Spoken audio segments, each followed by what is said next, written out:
Perfecto.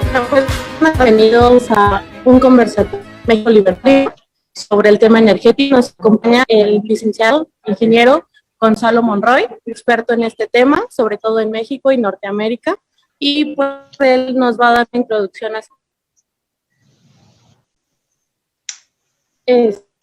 también mi compañero moderador Omar Sendeza, que es del Partido de Libertad MX, ideología objetivista, y yo soy Nayeli Esparza, anarcocapitalista y pues del grupo de feminismo libertario.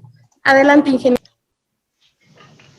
Pues bueno, muchísimas gracias justamente por invitarme. Es un honor poder platicar con ustedes con todo este tema, no solamente el eléctrico, sino el energético en general, y ver justamente cómo la nueva administración, los gobiernos populistas, no solamente de México, sino a lo largo y ancho del orbe, están tratando de hacer esta reimposición del Estado sobre el mercado y sobre la libertad de elección de las personas.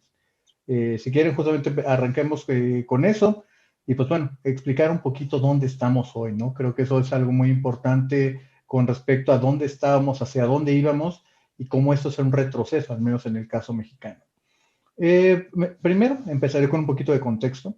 Hay que entender claramente de que en el 2013 se hace esta reforma energética, una de las reformas estructurales, y entramos justamente con una apertura sobre todo de un mercado.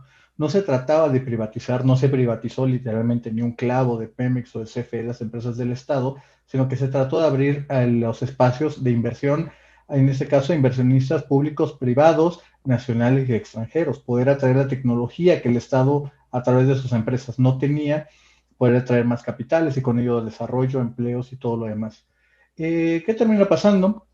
De una manera muy incipiente en el mercado eléctrico sobre todo, estábamos en el mercado eléctrico mayorista, donde los grandes consumidores de electricidad podían justamente ir en anticipación a través de subastas, ir comprando su energía, ir generando costos cada día más bajos de generación y en el proceso, esa es una parte importante, ir teniendo cosas con el medio ambiente.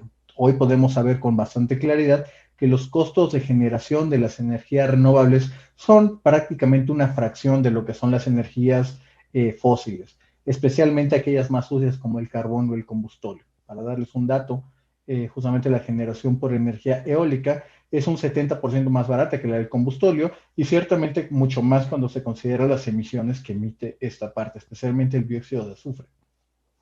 ¿Qué termina pasando en este 2019, 20, 21 que estamos al día de hoy? Pues simplemente estamos viendo de que el Estado, al no poder o al no querer, mejor dicho, porque no es una imposición legal, sino es una imposición de prioridades, valga la expresión, simplemente había dejado y abandonado su mercado de generación, que es un negocio donde estaba perdiendo dinero, para conservar sus monopolios, que son monopolios naturales, de la transmisión y la distribución, negocios donde gana generosamente de dinero. ¿Qué tal termina pasando? Justamente estas plantas al enfrentar una competencia cada día más ávida y con el costo y riesgo que estaban llevando los inversionistas, pues obviamente queda en la parte final de la cola. Obviamente hay muchas partes donde no se despachaban estas plantas y obviamente al Estado mexicano, en este caso a la CFE, le terminaba costando sueldos y salarios tener esas plantas paradas.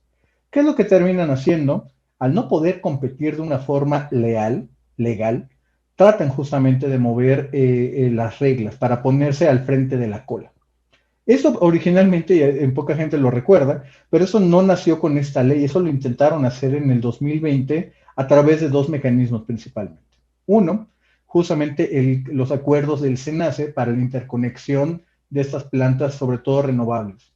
Y el segundo, esta famosa política de confiabilidad, ahorita verán por qué les digo las comillas, para justamente poner al frente de la cola a las plantas de Comisión Federal de Electricidad. Obviamente estos planes, yo lo llamaría así, fueron echados abajo por la Corte en diferentes instancias. En ese caso, las empresas generadoras lograron suspensiones primero provisionales y después definitivas.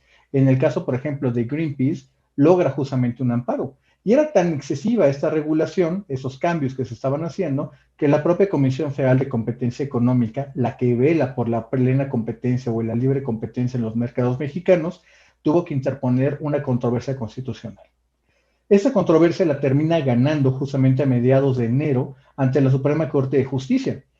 ¿Cuál es el resultado de esto? En este inter, justamente en que la Corte da su decisión, es donde el presidente López Obrador apuesta, valga la expresión, su resto. Pone justamente una ley que recoge estos dos acuerdos que ya les había mencionado, los cuales sabemos hoy que son inconstitucionales, para tratar de hacer legal lo ilegal.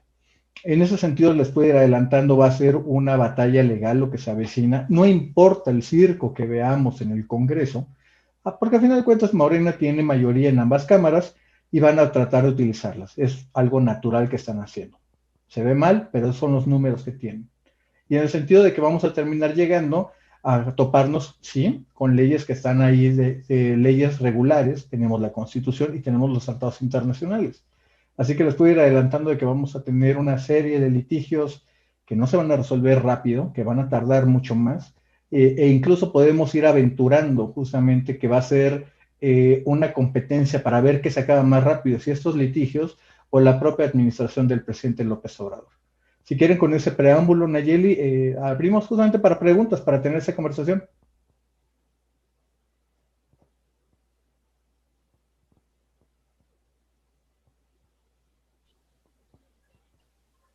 Muy bien, ingeniero.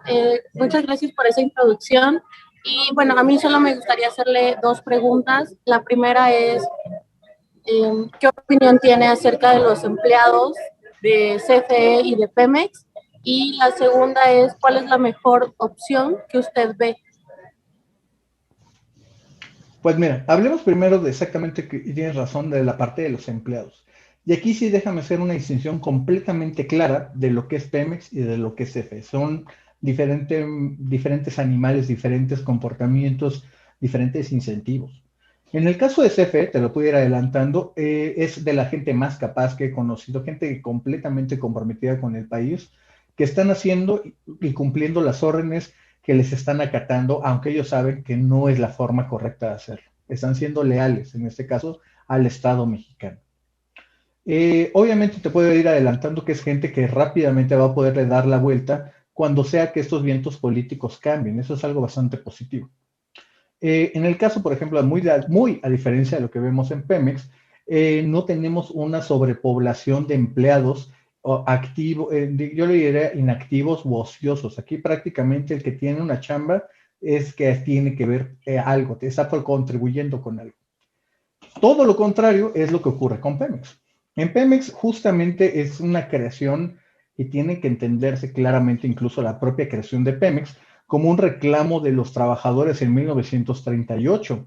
Justamente hay que entender esta parte en su contexto histórico, donde el presidente Lázaro Cárdenas estaba impulsando, sí, justamente un mayor control político a través de los sindicatos. Vimos el sindicato de maestros, que es data de esa primera época como génesis. Vemos justamente otros gremios como la parte campesina, obrera, lo que antes era la CNC, la CMOP. Justamente vemos incluso la creación de la CTM. En este caso, no es que obedeciera a los justos reclamos de los trabajadores en pos de la eficiencia. Nada que ver, absolutamente nada que ver. Era justamente una parte de control político sobre una rama prioritaria para el Estado mexicano. Esto que le estoy diciendo, por desgracia, data de 1938, pero se ha arrastrado hasta estos momentos. Así que en ese sentido, ahí te puedo decir de que a diferencia de CFE, acá estamos viendo a más de 125,000 empleados. Los planes para ir reduciendo la plantilla laboral han sido detenidos en los últimos 2 años. Seguimos con unos pasivos laborales que exceden ya los 100,000 millones de dólares. Eso, para darnos una idea, es prácticamente el equivalente, 90%, de lo que Pemex tiene de deuda. Esa deuda al menos se utiliza para la producción de hidrocarburos valiosos para la cadena productiva. En el caso de los trabajadores, no es el caso. Vemos justamente de que a pesar de que hay pozos que tienen una vida natural finita, o sea, eventualmente se agarran, se acaban, pues no vemos de que esta gente termine siendo desplazada, ya sea justamente despedida o que sea movida justamente a otras áreas donde puede seguir contribuyendo, instruyéndose para tener una mejor capital humano. No es el caso. Justamente el contrato colectivo de trabajo previene estos movimientos laterales de un proyecto a otro. Es por eso que tenemos tan pocos especialistas en Pemex. E incluso, también hay que decirlo claramente, hemos perdido muchísimo en términos de capacidad de la fuerza productiva en Pemex, cuando muchas de las áreas prioritarias, entre ellos la exploración, el diseño de pozos, algo muy importante, se ha subrogado, justamente se ha contratado con alguien más, porque la fuerza interna desde Petróleos Mexicanos no es suficiente para hacer proyectos competitivos. Así que en ese sentido, por desgracia, sí, hay prácticamente la mitad de los empleados en Pemex que no logran justificar siquiera su fuente de trabajo.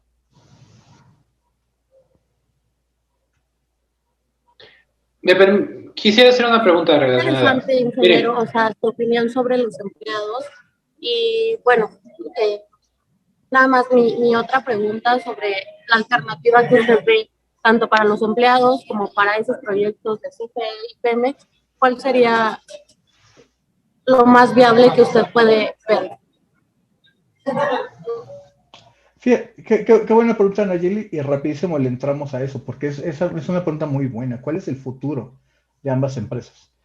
Y aquí hay una cosa irresoluble, que es de que también la propiedad 100% estatal de las empresas del Estado va atada justamente a un destino político. Yo te puedo decir justamente como economista, como consultor, cuáles son las rutas para llevar a las ambas empresas a la rentabilidad, a una rentabilidad bastante importante. El problema es que eso obviamente tiene unas restricciones políticas que lo hacen muy difícil de cumplir.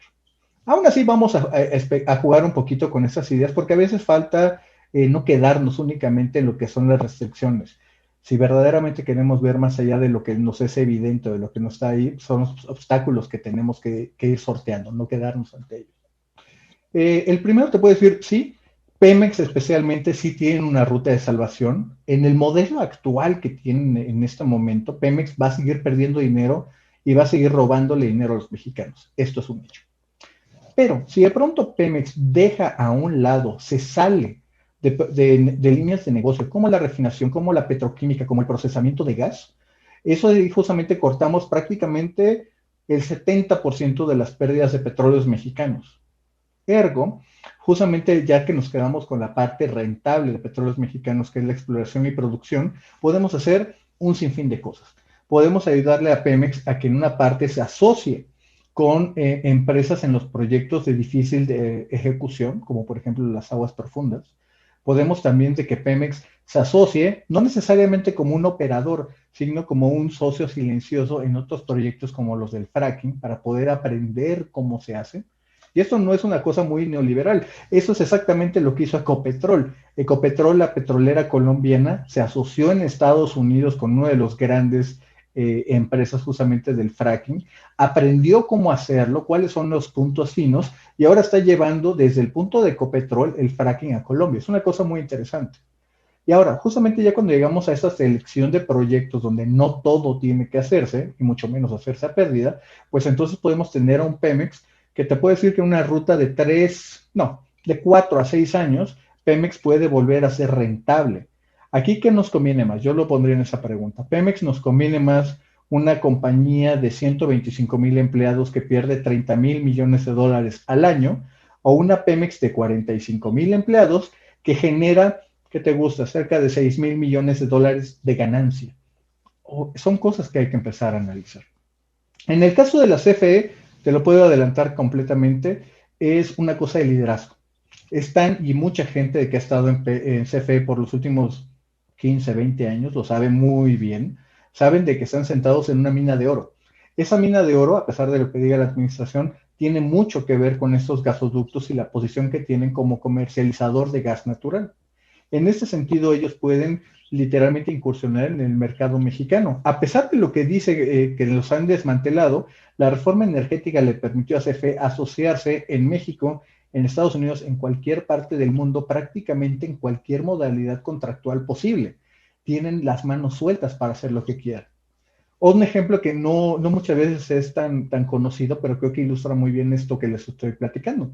Apenas en el 2016, 17 y 18, CFE Energía, la que hoy se está encargada de que no compró el gas natural que nos llevó a los apagones de la semana pasada, CFE Energía era el 14º comercializador más grande de gas natural en todo Estados Unidos, una posición bastante envidiable. Tenían buenos contratos, todavía los tienen unas posiciones importantes, tienen los proyectos en los lugares correctos, y pueden capitalizar muy rápidamente. Cuando esta posición cambie, esta posición o estos vientos políticos cambien, CFE es la que más rápido va a poder regresar a la rentabilidad de una manera prácticamente en menos de 7 a 8 meses. Va a ser muy, muy rápido esa parte, a menos, obviamente, como estamos viendo, que se le obliga a hacer las cosas que las cuales ya estaba de salida, como es la generación eléctrica.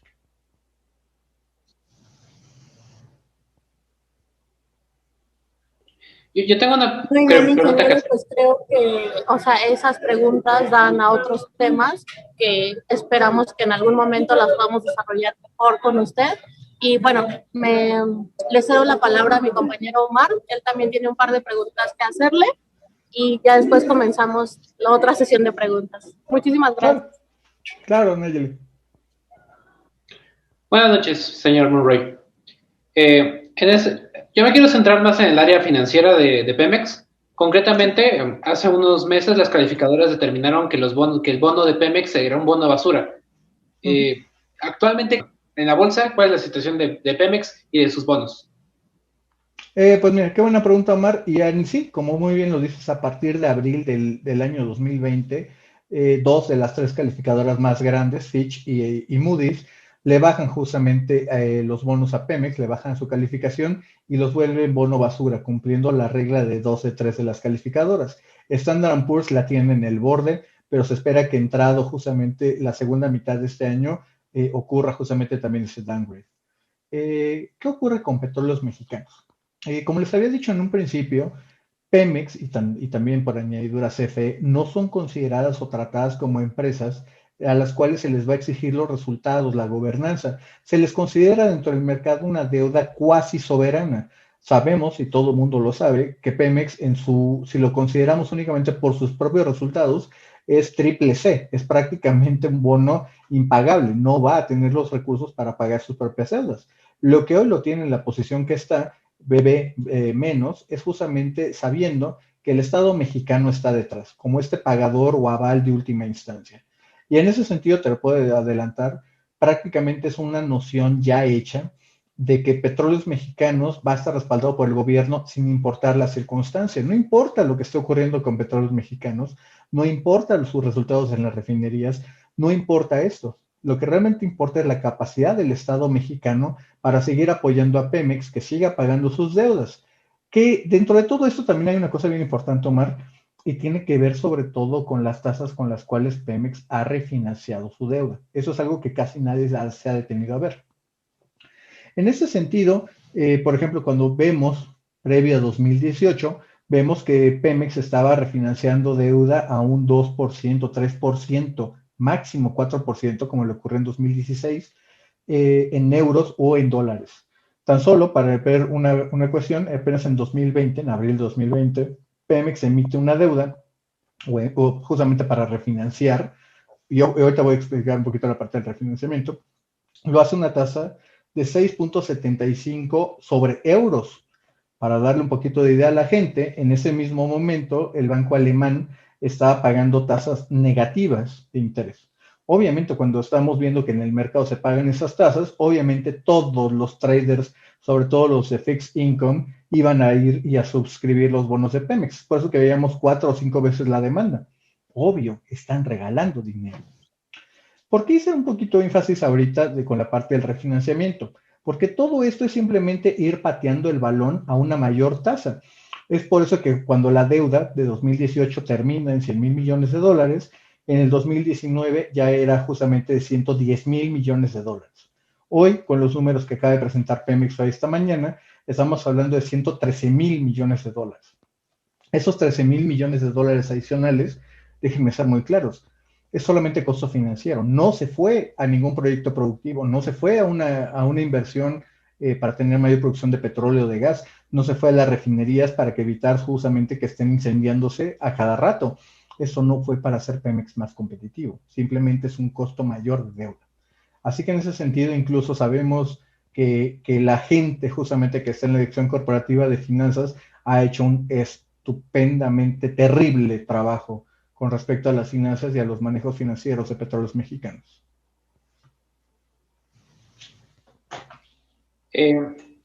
¿Podría, por favor, decirnos ¿Cuándo dejó de ser rentable Pemex? ¿Cuándo fue el último año que fue rentable? Pemex fue rentable en 2018 cuando salió con una ganancia de 2.200 millones de dólares. Comparativamente hablando con otras instituciones similares en el mundo, incluso instituciones privadas, empresas privadas de extracción de petróleo, ¿cuál es la calidad de Pemex? ¿Es de las peores en todo el mundo? Está dentro de las peores, definitivamente, bajo cualquier métrica que quieras utilizar. Bajo la parte de rentabilidad sobre el capital usado, sobre también la cantidad de impuestos que paga. Siempre se piensa que Pemex paga muchísimos impuestos. La realidad es que hoy, 2020, está pagando por debajo del promedio internacional. Eso es algo muy importante decirlo. Y incluso justamente yo me enfocaría en esa parte, Omar, para también literalmente estandarizar los términos del debate de que cuando uno lo compara por sobre todo las métricas de restitución de reservas, el incremento o declinación de la producción, obviamente cuando nos vamos a la productividad por pozo o cuando nos vamos a la productividad por empleado, pues sí, Pemex aparece justamente en los últimos lugares de las listas.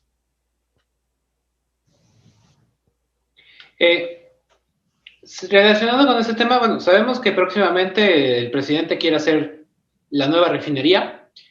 Conocemos y según lo que he leído, incluso he escuchado a usted mismo, es un pésimo negocio, una pésima idea. ¿Qué futuro le ve a la extracción de petróleo en México? ¿Tiene futuro? Sí, esa es una buena pregunta y yo te diría, sí, sí tiene todavía un gran futuro, pero no es el futuro que todo el mundo está pensando. La realidad es de que estamos viviendo, y la gente a veces no es tan sencillo porque estamos hablando siempre de la transición energética, pero estamos viviendo en una era de abundancia de petróleo como nunca antes. Eso es algo súper importante. Quizá porque yo tengo algunas canas, la gran mayoría de aquí son mucho más jóvenes, pero de pronto en los 70 se hablaba de que el petróleo se iba a acabar y que vamos a llegar a las guerras y que eso justificaba toda una forma de pensar bastante maltusiana donde los recursos eran finitos y ya no había más que hacer. La realidad es de que ese no ha sido el caso. La tecnología ha abierto nuevas puertas y hoy sabemos, por ejemplo, para darles una cifra, hoy tenemos 3 veces más las reservas probadas mundiales comparadas que en 1980. Hoy hay mucho petróleo y prácticamente a través de la revolución de las lutitas, lo que les platicaba del fracking, hoy hay prácticamente petróleo en la gran mayoría de los países. No te diría si es en el 70-80%, pero en la mayoría de los países. Hoy justamente eso también tiene un impacto geopolítico impresionante. Antes Estados Unidos era rehén, hay que decirlo, de los países de los cuales importaba su petróleo. Hoy Estados Unidos es el segundo exportador más grande, perdón, tercero exportador más grande de petróleo del mundo. Obviamente esto ha cambiado las dimensiones, las prioridades. ¿Esto dónde coloca, por ejemplo, en términos del petróleo? Como les decía, no como todo el mundo lo imagina. ¿Qué cosas ya están en marcha?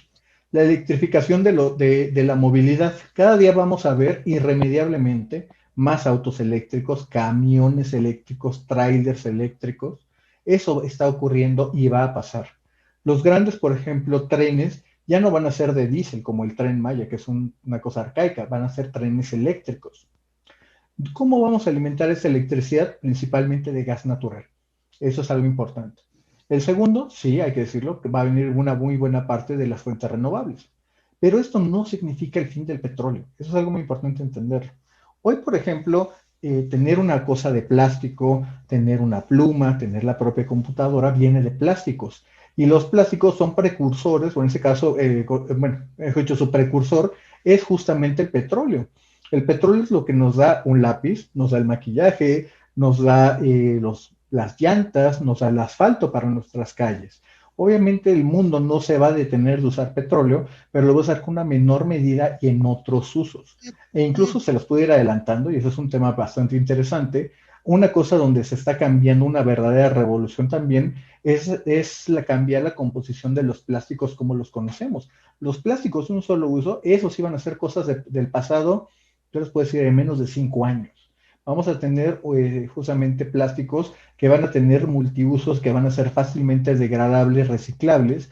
Esto va a ser muy bueno para las economías de todos los países, también de los consumidores, e incluso se los puede ir adelantando, porque esa es la principal motivación de las propias empresas de energía, ya no petroleras, sino de energía. ¿Y tiene sentido y futuro la refinación de petróleo? Ahí, fíjate, esa es una gran pregunta. La refinación para el transporte, difícilmente, muy difícilmente, porque aquí otra vez es donde entran las ventajas comparativas.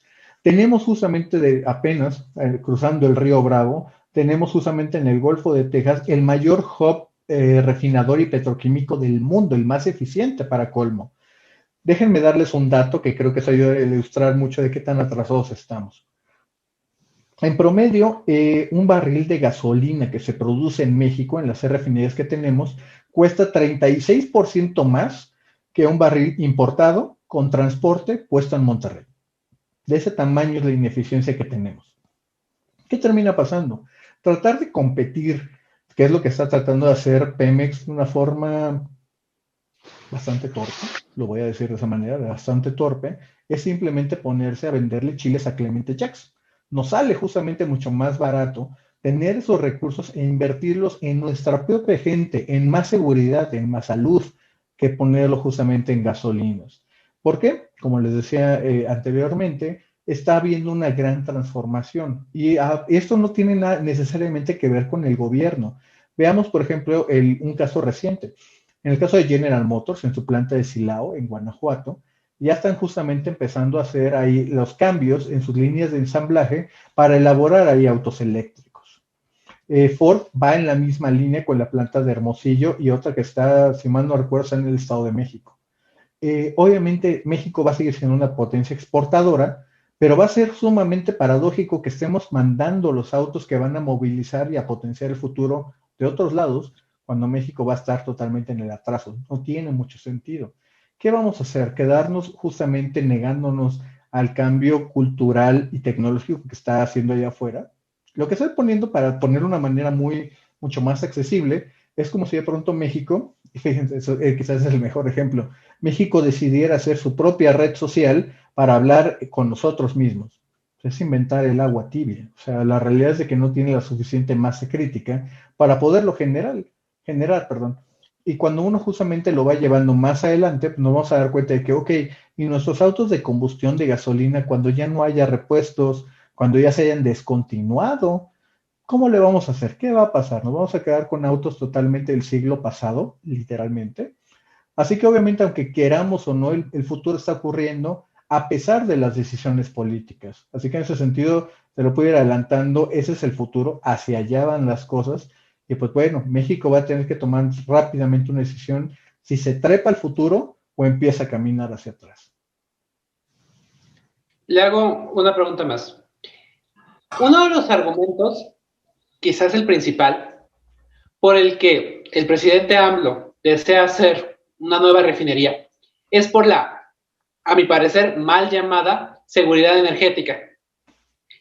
La idea o sustentabilidad energética o autonomía energética. La idea de que un país debe producir, si no toda, por lo menos una cantidad suficiente de sus recursos, porque eso también se aplica a otros elementos, en este caso concreto de petróleo. Le pregunto directamente, ¿cree usted que tiene sentido este concepto de seguridad energética? Y si lo tiene o no lo tiene, ¿cree que lo está haciendo bien el gobierno? Qué buena pregunta, Omar, y déjame decirte, porque le acabas de pegar a uno de los corazones discursivos que no coinciden con la realidad. Tú estás en el término correcto. Lo importante es la seguridad energética. Lo que ha estado hablando el gobierno es la soberanía energética. La diferencia entre soberanía y seguridad te puedo decir, es muchas veces cosmética, pero es muy importante sus implicaciones y de sus connotaciones. En la forma en que lo ha llevado este gobierno, el de Andrés Manuel López Obrador, se refiere en términos de la soberanía energética como la autosuficiencia. México tiene que producir sus propios combustibles para poderlo justamente ser una nación soberana. Bueno, es cierto, lo somos. Vamos ahorita a platicar de eso. En el caso que tú estás diciendo muy bien, y ese es el término correcto, se trata de la seguridad energética. Y la seguridad energética es algo muy diferente. No se trata de quién lo produce. Se trata de una cosa, sobre todo desde un punto de vista del consumidor. Se trata de que el consumidor tenga la energía, llámese electricidad, gas natural, gasolinas, cuando la requiera, en forma confiable, a precios asequibles. Déjame darte un ejemplo, creo que va a ser un ejemplo bastante bueno y puntual. Cuando fue el desabasto de gasolinas, justamente en enero de 2019, el presidente por ahí nos agarraba y decía, es que el país está lleno de gasolina, ahí tenemos unos buques en Tuxpan. Oye, señor presidente, pero al haber cerrado los ductos, no había forma de llevar el combustible, la gasolina, llevarlo de una manera literalmente confiable y costeable a lugares como Guadalajara o Morelia, que son las más alejadas del sistema, también cuando se cerró las refinerías de Salamanca. Obviamente eso no es seguridad energética. Y ahí, fíjate, una cosa bien interesante de Somar es que estábamos importando igual la gasolina de otros lados, no es que fuéramos soberanos. La realidad es que ahí es donde nos metemos a cosas un poco ya empezar a ser un poco más sofisticadas de cómo podemos ser más resilientes, más fuertes, con mayor fortaleza ante cosas imprevisibles. La nevada que acaba de pasar la semana pasada es un buen ejemplo, con respecto a que la energía siga siendo continua y a precios asequibles. Yo te diría, uno de esos factores fundamentales tiene que ver con el almacenamiento. Almacenamiento de combustibles. Hoy, gracias a inversiones privadas, hay que decirlo claramente, privadas, México ya pasó de tener 3 días de combustible a poco más de 5 días. Ya estamos cerca de duplicarlo. Y esto justamente, si llega a haber un huracán en Texas, que es donde principalmente importamos la gasolina, México no se va a quedar sin gasolina. Vamos a pensar en el caso del gas natural ahora que pasó la tormenta invernal en el hemisferio norte. Si uno lo lleva ahí, México sigue viviendo al día en el gas natural.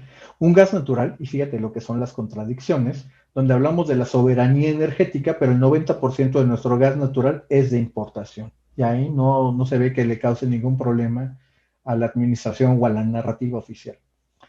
¿Qué termina pasando? No tenemos justamente un almacenamiento de gas natural ni siquiera de forma comercial o de forma estratégica, que no necesariamente es lo mismo. ¿Qué nos deja? Nos deja expuestos.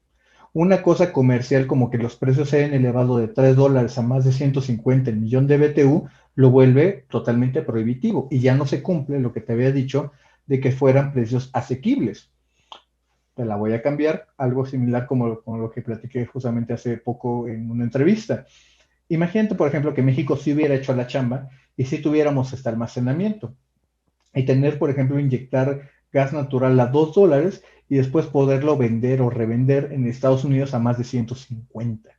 Obviamente eso hubiera sido una ganancia descomunal para México y obviamente pues no se hizo.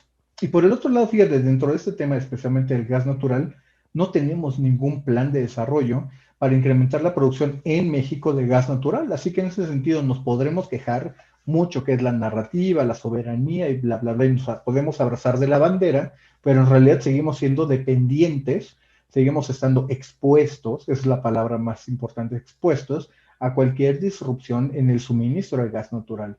Sí, podemos comprar algunos barquitos en el mercado spot para inyectar gas natural licuado a través de Altamira y de Manzanillo, pero obviamente esto no es suficiente, apenas te dará 1 o 2 días máximo un barquito de esos para poder alimentar el sistema. Para una falla fundamental o crítica del sistema no es suficiente.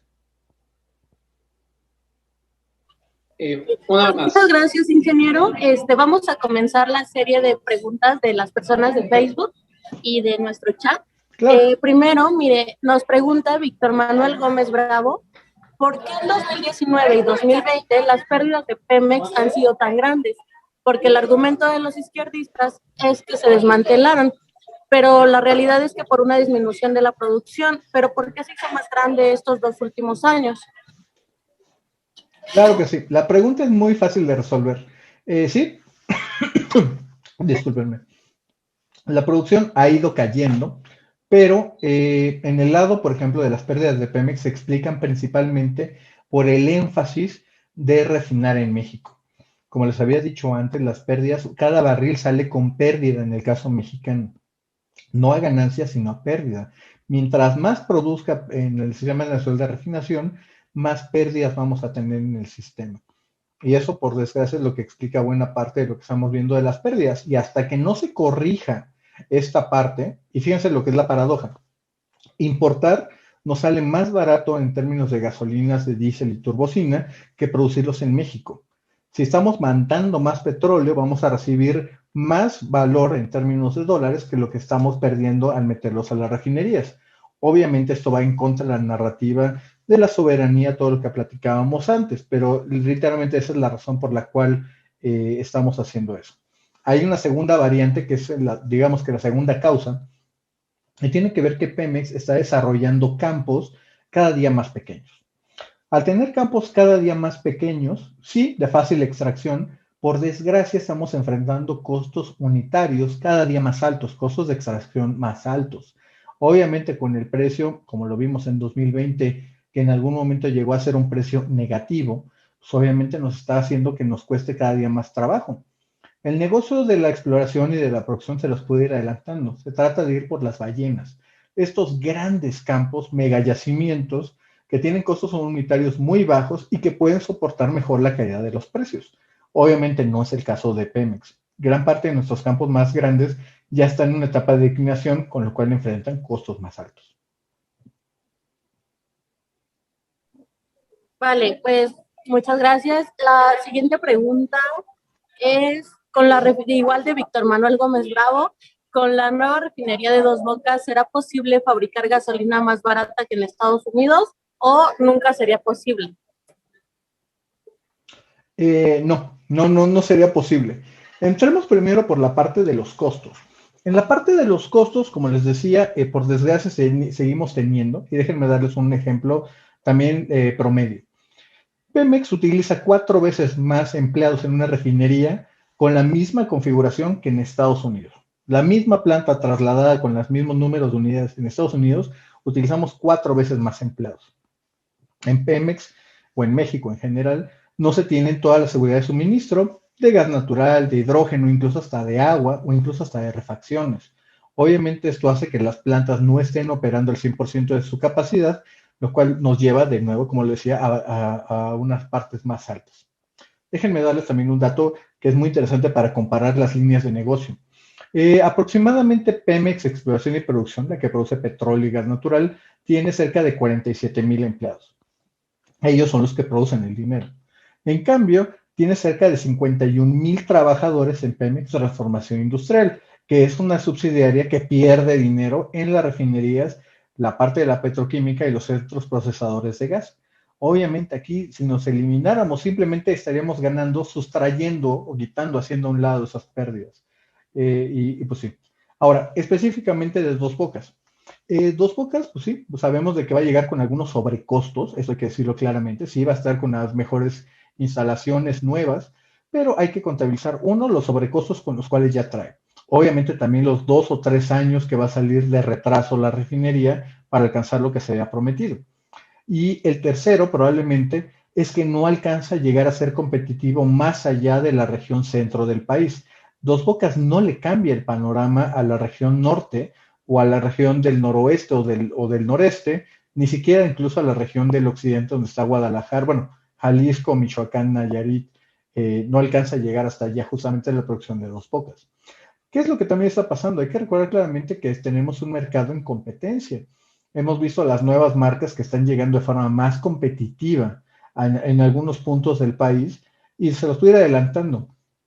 No tiene nada que ver si se produce en México a si se produce en el exterior, por una razón. La fórmula de precios que tenemos en México con respecto a nuestros combustibles toma de referencia los precios internacionales, que en este caso es el sur de Texas. Aquí atrás en mi mapa se logra ver justamente esa parte de la infraestructura. Así que en ese sentido, si el gobierno quisiera hoy, sin Dos Bocas, cambiar el precio para bajarlo, lo puede hacer simplemente cambiando la fórmula de precios. Pero traen esta idea justamente de que la intervención del Estado puede llevar a algo positivo. La realidad es que en este particular caso no es así. Vale, tenemos otra pregunta de Facebook de ALH Vaz, que nos dice: hola Gonzalo, eso que dices, el importar era lo que hacían anteriormente. En este sexenio seguirán pérdidas. ¿Tú qué harías si fueras director de Pemex?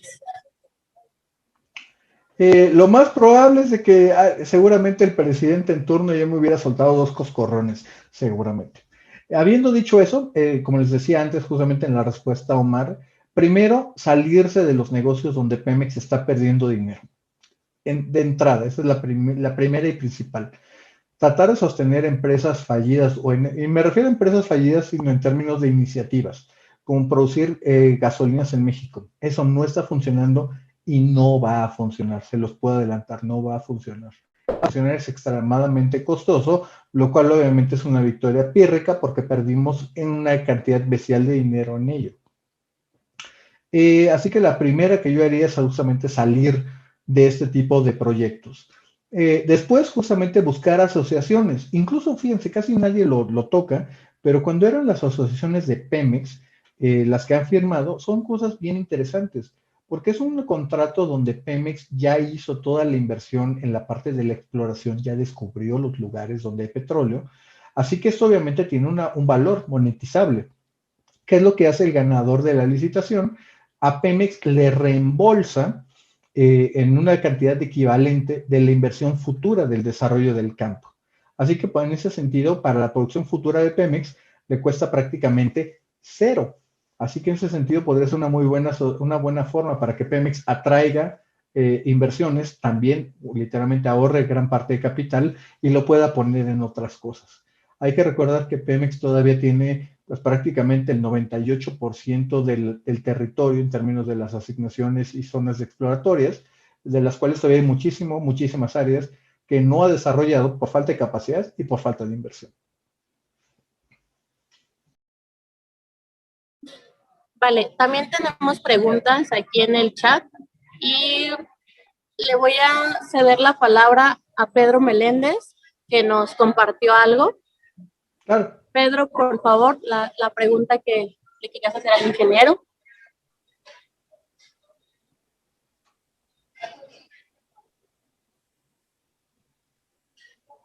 Ok, vale. Mientras hago la otra pregunta de Facebook, ya la última.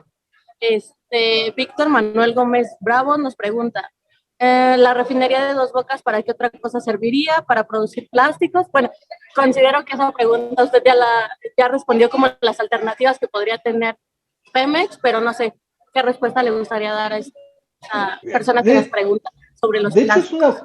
De hecho, es una buena pregunta, es una buena pregunta. Y la realidad, déjenme decirles por qué el presidente López Obrador está obsesionado con la refinería de Dos Bocas. No tiene absolutamente nada que ver con la producción, la autosuficiencia, ni siquiera con la soberanía. Para los que somos justamente aquí chilangos de la Ciudad de México, ya lo tuvimos a Andrés Manuel como alcalde, como jefe de gobierno. Y la realidad es que está haciendo algo muy similar a lo que hizo con el segundo piso. Es una obra que cuando tú platicas con cualquier experto de movilidad te va a decir que no resolvió los problemas de transporte, sino incluso los exacerbó, los volvió todavía peores. En el caso similar acá es igual, es exactamente lo mismo. Es un proyecto de ego, es un proyecto de Andrés Manuel como su legado. No importa, y sinceramente en la mentalidad que tiene la administración y el presidente, no importa si se va a considerar el presidente de la pandemia, el presidente del desempleo, el presidente de la pobreza, porque al final hubo algo que hizo. Ahí hay una refinería al final que se hizo y que se la habrán robado o no habrán robado dinero, pero ahí hay algo tangible, algo que se puede ver. Y eso es justamente la razón por la cual lo ha hecho. No es tampoco ninguna sorpresa el por qué se hizo en el estado de Tabasco, es su estado natal.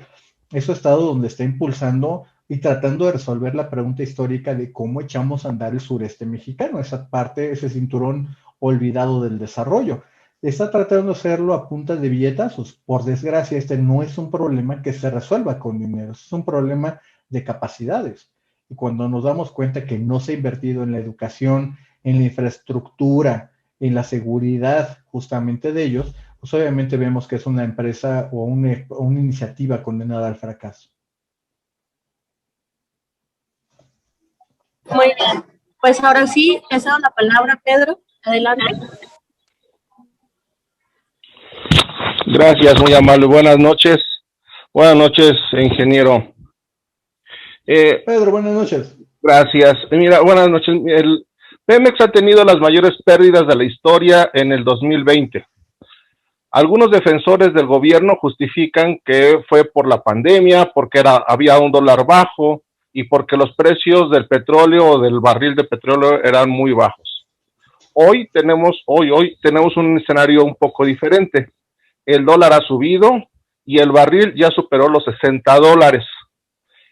¿Cuál sería el escenario que convendría más a México? ¿Un barril barato o un barril caro de petróleo? Bueno, la primera, déjame decirte, Pedro, de hecho, esta no es la pérdida más grande. La pérdida más grande es en 2014 y 2015. Y ocurre precisamente por los precios. En ese momento los precios estaban en más de $130 y en menos de 6 meses habían desplomado a 25. Eso fue una catástrofe prácticamente de toda la industria. Algo similar ocurrió en el 2020. Primero, antes de lo del COVID, primero fue justamente la guerra comercial que se desató entre Arabia Saudita y Rusia, que llevó una sobreproducción que eventualmente nos lleva en abril a precios negativos. Perdón. Y después, justamente en el caso ya de lo que ocurre, obviamente el tener una menor movilidad o una movilidad reducida, obviamente nos lleva a que se requiere menos combustible, a un menor consumo energético en general.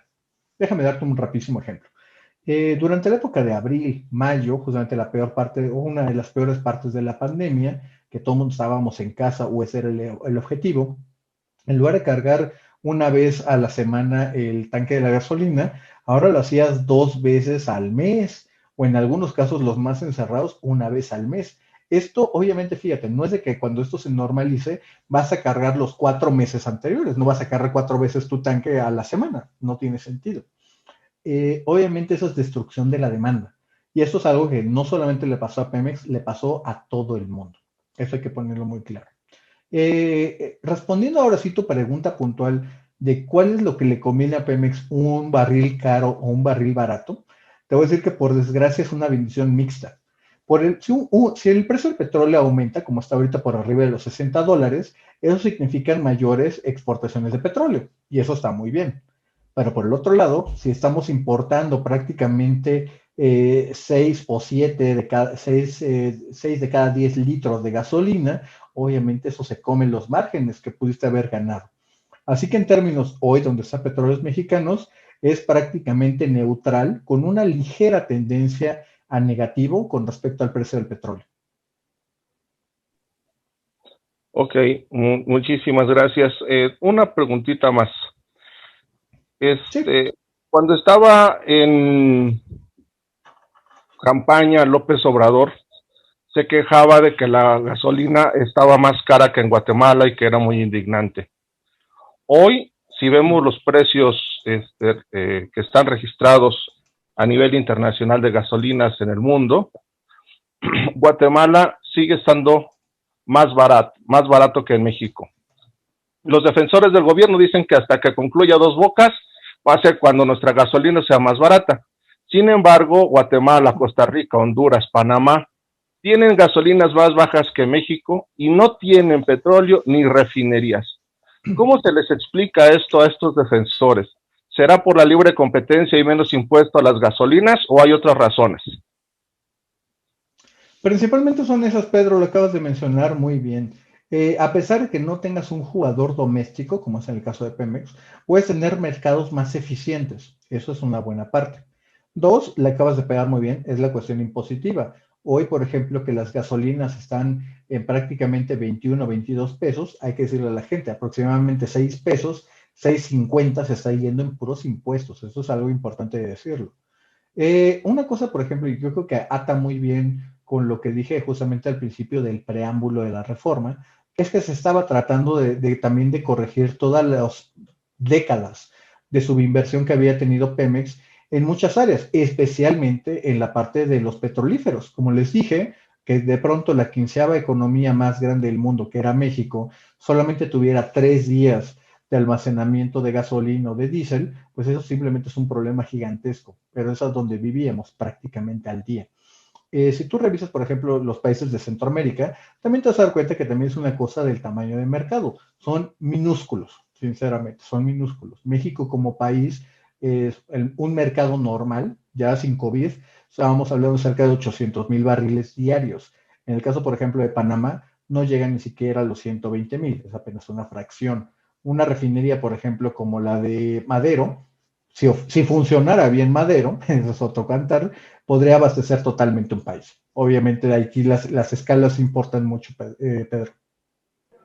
Muy bien, pues muchas gracias, Pedro, por tus preguntas. Le voy a hacer la otra pregunta de Facebook. Nos dice Héctor Hugo Cruz Sáenz, en el entorno mundial, ¿cree que alguna subida en precios del petróleo pudiera ser la que haga a Pemex rentable? ¿Y cree que vaya para arriba o abajo el precio del petróleo? La primera, justamente con respecto al precio del petróleo. Dada la estructura que tiene en este momento, la estructura de costos que tiene Petróleos Mexicanos, mientras más suba el precio, más le va a pegar en términos de sus costos de operativos.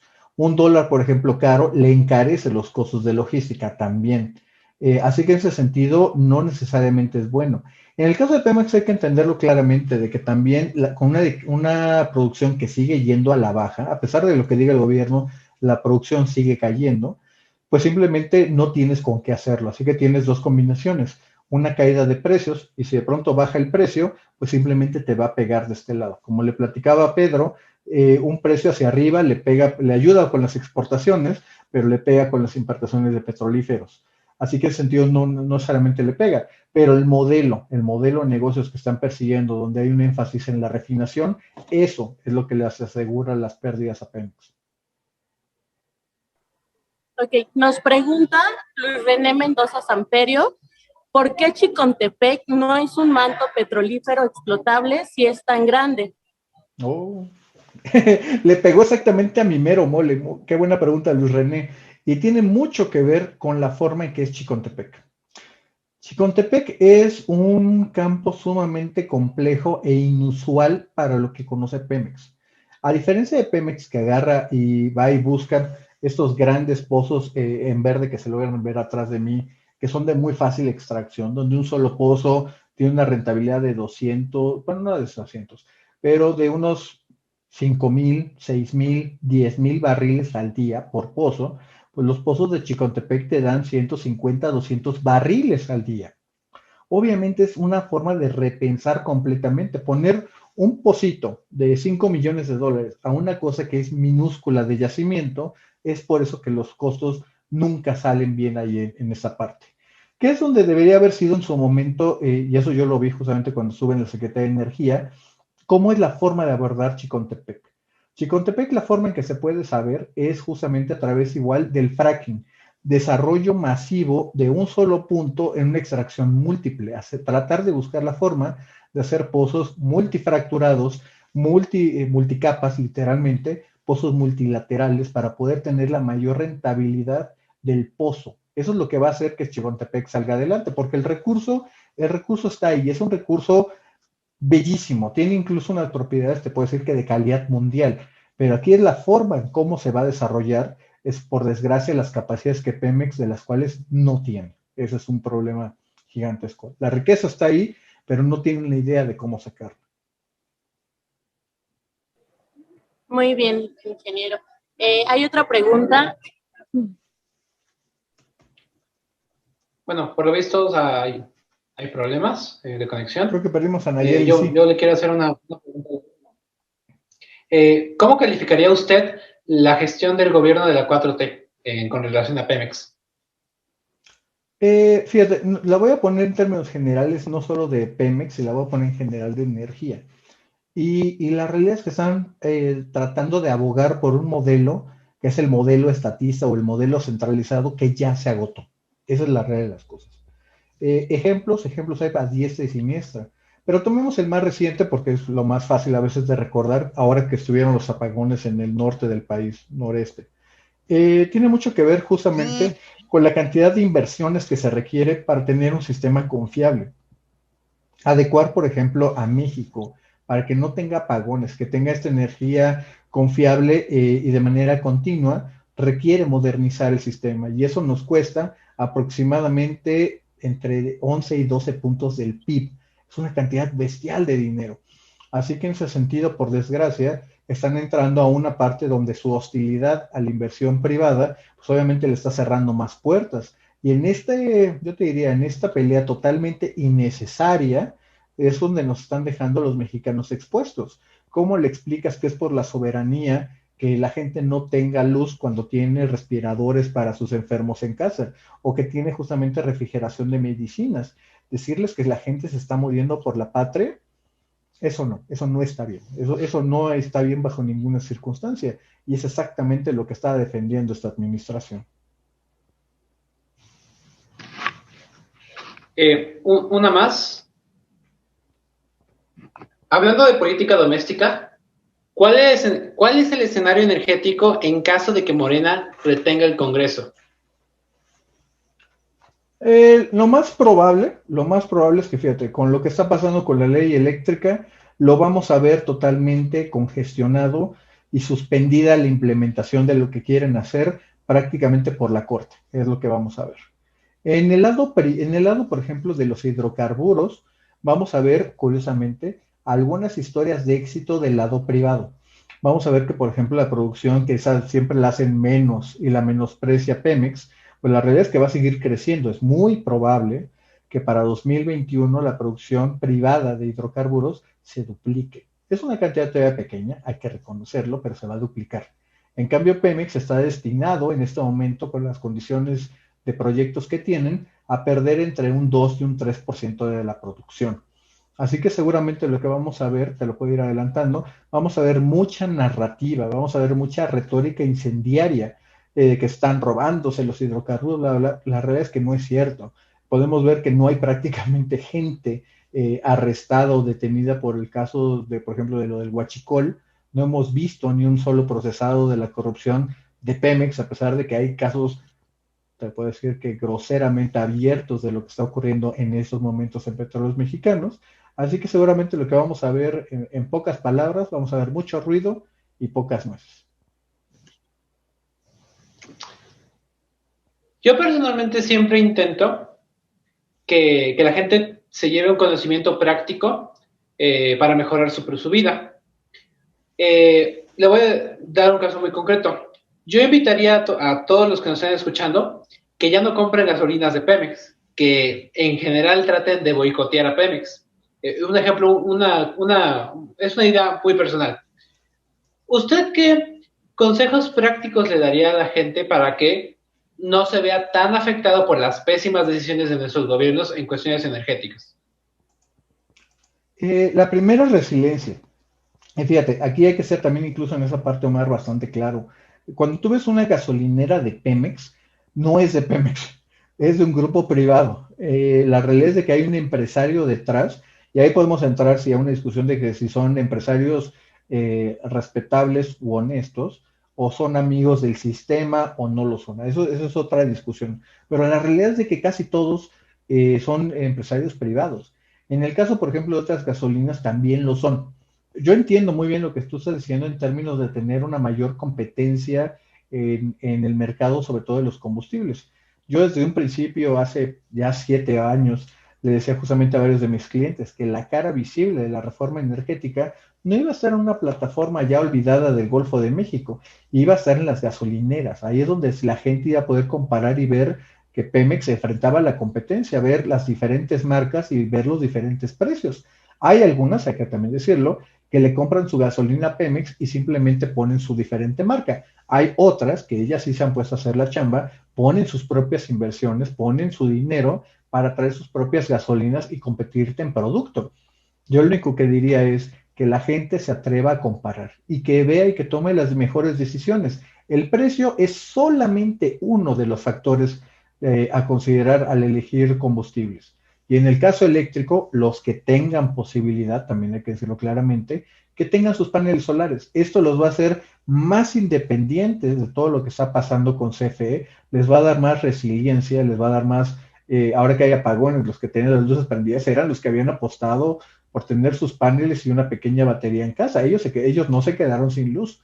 Así que en ese sentido ahí es donde hay mucho a nivel personal, a nivel de familia, a nivel de comunidad, estado y región, que se puede hacer ante este centralismo. Una pregunta muy concreta. Si bien México es un país, es un solo país, se divide en varias regiones y casi cada gobierno estatal hace las cosas de una forma diferente. ¿Existe algún gobierno o alguna región del país que esté haciendo bien las cosas en cuestión de energía? ¿O todos están Yo te puedo reprobados? decir que sí. No, no, no. No, en ese sentido hay muchos casos de éxito. Y yo te puedo ir diciendo que, por ejemplo, casos como Tamaulipas, como Guanajuato, como Baja California, como propio Yucatán y Campeche, han puesto, incluso Puebla, que es de Morena, pero incluso ellos lo han hecho, han puesto sus propias agencias de energía y están tratando justamente de impulsar, por ejemplo, la adopción de paneles solares en las casas o en las escuelas o edificios públicos. También en algunos casos ir ayudando a las empresas que todavía estén interesadas, tratar de dar con cosas tan sencillas como la relación con comunidades, registro público de la propiedad. Hay muchas que sí se han puesto las pilas de saber de que esto no es permanente y esta situación que estamos viviendo hoy no es normal. Así que hay muchas que sí están poniendo de su parte y ya están viendo en la siguiente iteración de lo que viene. No se están quedando con los brazos cruzados. Y obviamente hay estados que, bueno, no conocen la energía más allá de prender el foco. ¿Cuál es el peor estado en ese sentido? El que está reprobado totalmente. Probablemente Chiapas o Guerrero. ¿Cuál? ¿Guerrero? Guerrero y Chiapas. Correcto.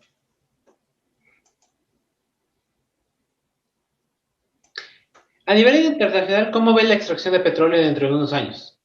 A nivel internacional. A nivel internacional, ahorita, por ejemplo, gran parte de las compañías ya están justamente bajando sus presupuestos de inversión. Prácticamente las grandes empresas internacionales, que son las líderes del sector, lo están poniendo a la mitad. Ahora, ¿qué vamos a ver? Vamos a ver menos proyectos y solamente los más grandes, los más rentables son los que se van a hacer. Así que proyectos marginales, entre ellos incluso el fracking, son los que corren el riesgo de quedarse literalmente en la guillotina, Omar. Un momento, por lo visto tenemos una petición de un momento.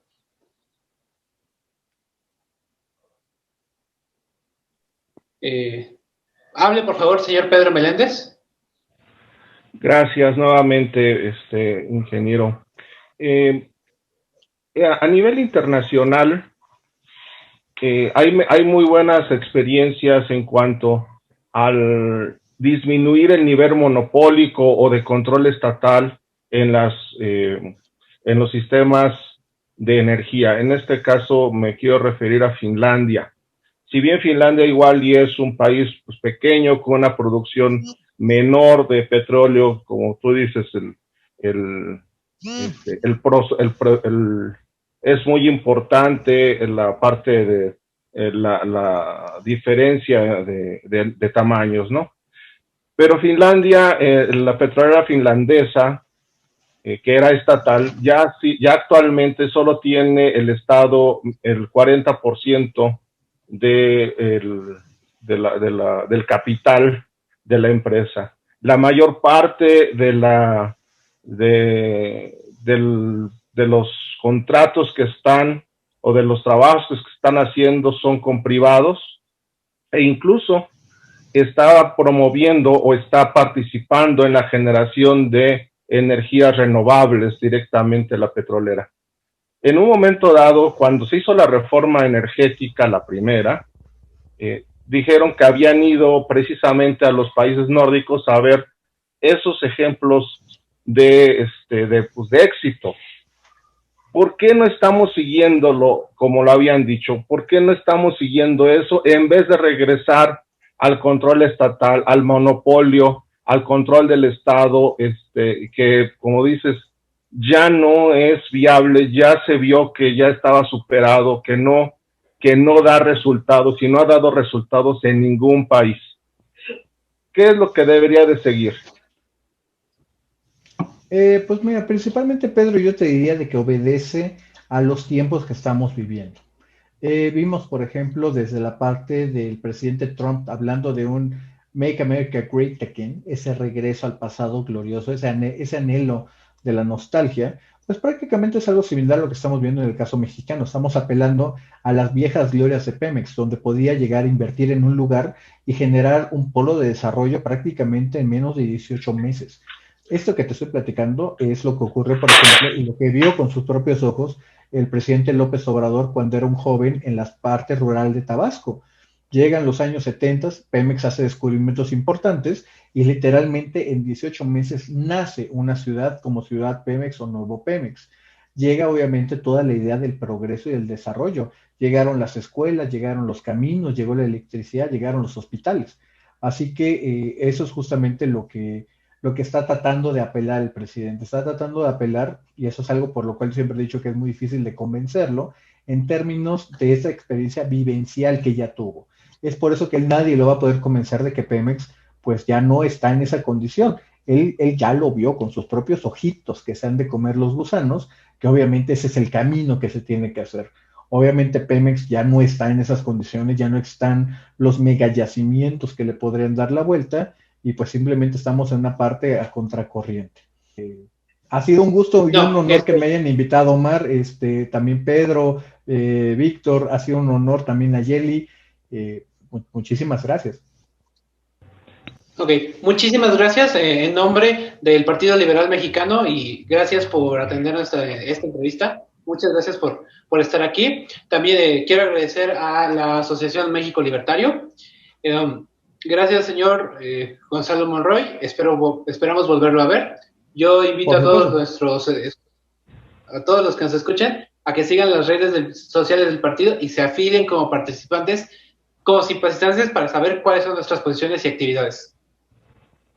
Claro que sí, un gusto y un abrazo. Les mando un gran abrazo a todos y mucho éxito, porque ahorita en este mundo de la posverdad, la libertad es probablemente el valor primario de los individuos. Muchas gracias, ingeniero. Buenas noches. Buenas noches. Hasta luego, señor. Hasta luego.